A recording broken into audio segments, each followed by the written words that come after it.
بسم اللہ الرحمن الرحیم نحمدہ و نصلی علی رسول الکریم اما بعد۔ آپ نے فعل کی تعریف پڑھی ہوگی اور اسم کی بھی۔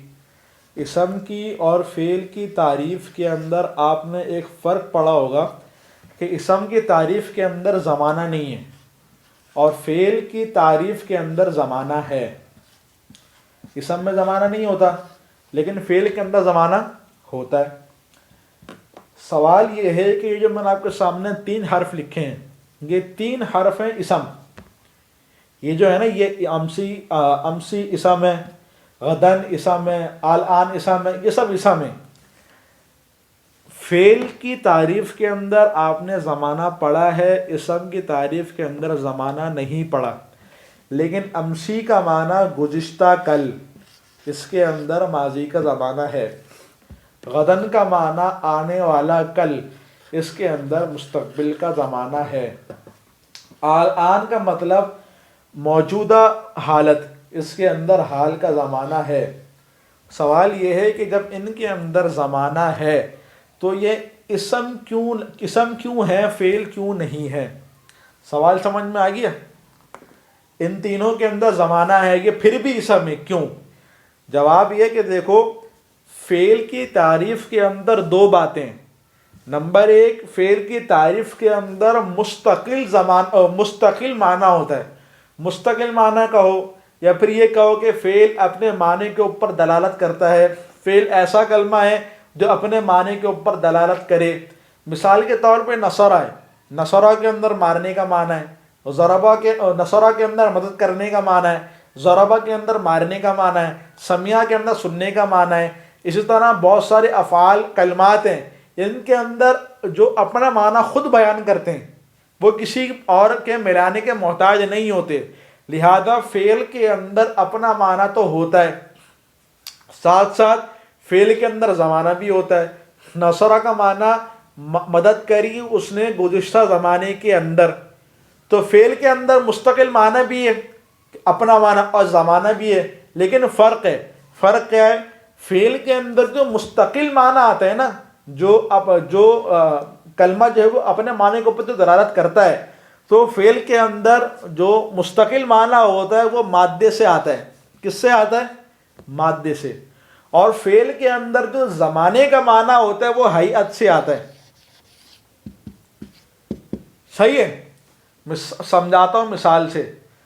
نصر لو، ینصر لو، ناصر لو، منصر لو، منصر لو، منصور لو، کوئی سا بھی لفظ ہو، کوئی سا بھی صیغہ لو، نون صاد را کا جو مادہ آئے گا، نون صاد را، یہ جو مادہ آئے گا، اس سے سب کا معنی ایک ہی نکلے گا، مدد کرنا۔ ضرب لو، مضروب لو، ضارب لو، ضراب لو، کوئی سا بھی صیغہ لو، ان سب صیغوں کے اندر معنی آئے گا، اگر آپ ضاد را با مادہ لوگو تو ان کا معنی آئے گا مارنے کا۔ یعنی کہ فعل کے اندر جو معنی نکلتا ہے، جو مصدری معنی ہوتا ہے، جو مستقل معنی ہوتا ہے، جو اپنے معنی کے اوپر دلالت کرتا ہے، تو وہ معنی حاصل ہوتا ہے مادے سے۔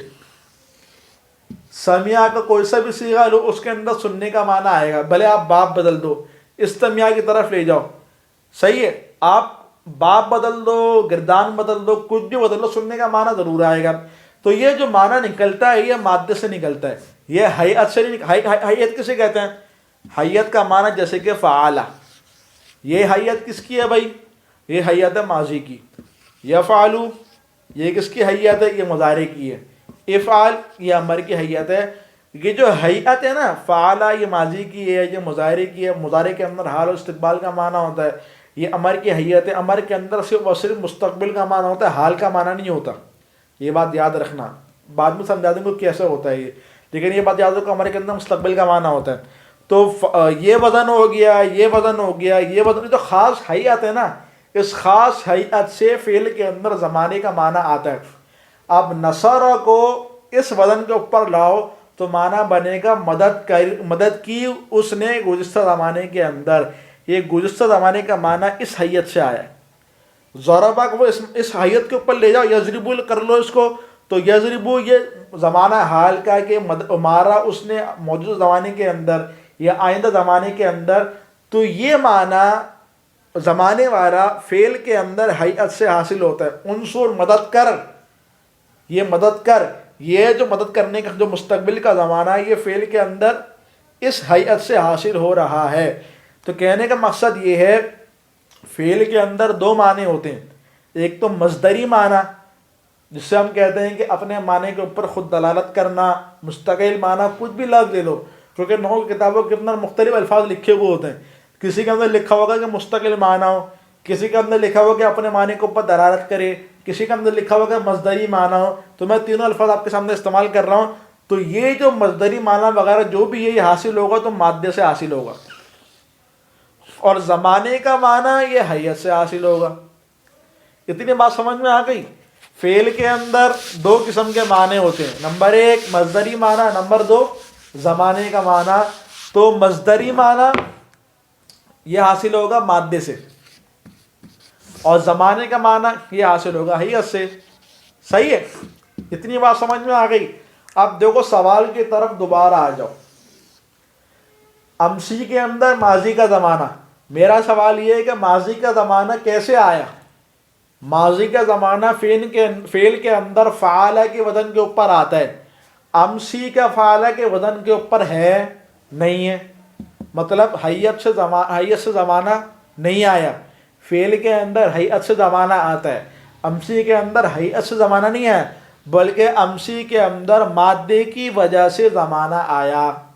غدن کے اندر مستقبل کا زمانہ ہے، مستقبل کا زمانہ فعل کے اندر دو طریقے سے آتا ہے، یا تو آپ یفعلو کے وزن کے اوپر لے جاؤ یا پھر افعال کے وزن کے اوپر لے جاؤ، ان دو طریقے سے زمانے کا معنی آتا ہے۔ غدن کا ان دونوں وزن کے اوپر ہے، یعنی کہ امر کے وزن کے اوپر اور مضارع کے وزن کے اوپر ہے نہیں ہے۔ ہیئت سے زمانے کا معنی نہیں آیا، مادے سے زمانے کا معنی آیا۔ اسی طرح آن کے اندر حال کا زمانہ ہے، حال کا زمانہ یفعلو سے حاصل ہوتا ہے، اور یفعلو کے وزن کے اوپر آن نہیں ہے، مطلب ہیئت سے زمانے کا معنی نہیں آیا، مادے سے زمانے کا معنی آیا۔ اب دیکھو فعل کی تعریف کے اندر کیا بات پڑی کہ مادے سے مصدری معنی حاصل ہو، ہیئت سے زمانے کا معنی حاصل ہو۔ تو اس تینوں مثالوں کے اندر زمانے کا معنی مادے سے حاصل ہو رہا ہے، اور جب مادے سے معنی حاصل ہو تو اسے کہتے ہیں اسم۔ سمجھ میں آ گئی؟ جب مادے سے معنی حاصل ہو اسے کہتے ہیں اسم۔ جب مادے سے معنی حاصل ہو مصدری معنی اور ہیئت سے زمانے کا معنی حاصل ہو تو اسے کہتے ہیں فعل۔ ان تین مثالوں کے اندر ہیئت سے زمانہ حاصل نہیں ہو رہا، لہذا یہ تینوں کیا ہیں؟ اسم ہیں۔ سمجھ میں آ گئی؟